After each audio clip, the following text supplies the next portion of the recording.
आज आपण बघूयात की कॅल्शियम नेमकं काय आहे आणि हे आपल्या बॉडीला कसं हेल्पफुल असतं. मुळात कॅल्शियम एक मिनरल आहे जे की बॉडी बनवू शकत नाही. आपल्याला त्याला बाहेरूनच घ्यावं लागतं, एकतर आपल्या फूडमधून किंवा बाहेरच्या सप्लिमेंट्समधून.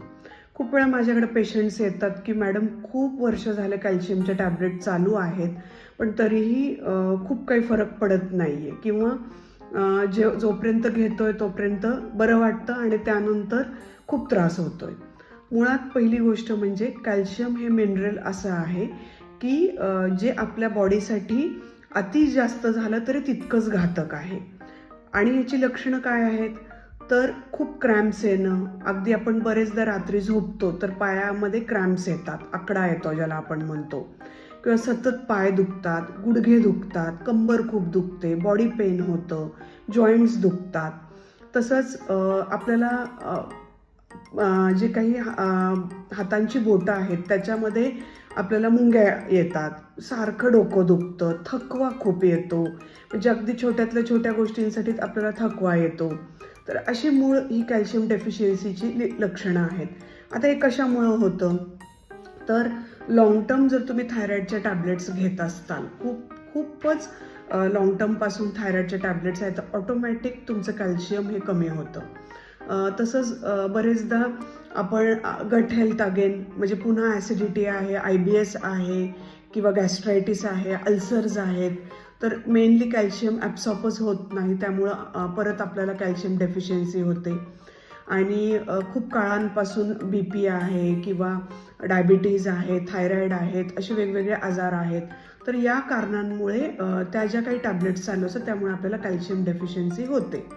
आता मुळात जर आपण खूप वर्षानुवर्षे कॅल्शियम घेत असेल, म्हणजे बाहेरचे सप्लिमेंट्स घेत असू, तर नेमकं काय होतं तर अति प्रमाणातलं कॅल्शियम आपल्यासाठी खूप घातक ठरू शकतं. जसं जर अति प्रमाणात कॅल्शियम घेतलं तर किडनी स्टोन वारंवार होण्याची खूप धोका असतो.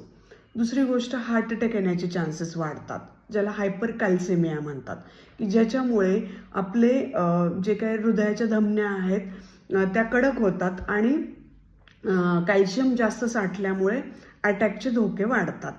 त्याचप्रमाणे बरेचदा युरिक ॲसिड वाढण्याचं प्रमाणसुद्धा तितकंच वाढतं. आणि अति कॅल्शियम घेतल्यामुळे कॉन्स्टिपेशन, गॅस, ब्लोटिंग हे प्रॉब्लेम पण होऊ शकतात. त्यामुळे लाँग टर्म सप्लिमेंट्स घेऊ नका. मुळात सप्लिमेंट घेण्याऐवजी जर तुम्ही नॅचरल वे म्हणजे आपल्या फूडमधून जर कॅल्शियम घेतलं तर ते नैसर्गिकरित्या आपल्या शरीराला खूप चांगल्या पद्धतीने पचवू शकतं. अदरवाईज आपल्याला ते पचण्यास खूप हार्ड जातं.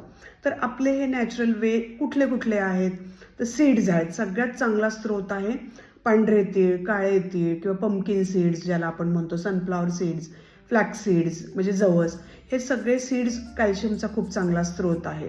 ग्रीन लिफी व्हेजिटेबल्समध्ये पालक हा खूप चांगला स्रोत आहे, किंवा करडई आहे, राजगिरा आहे, तांदूळसा आहे, या सगळ्या भाज्या कॅल्शियमचा खूप चांगला स्रोत आहे.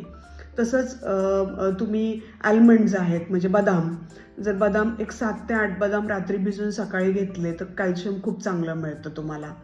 अक्रोड आहेत, या गोष्टीसुद्धा खूप चांगल्या पद्धतीने डेली जर तुम्ही तुमच्या डाएटमध्ये ठेवल्या.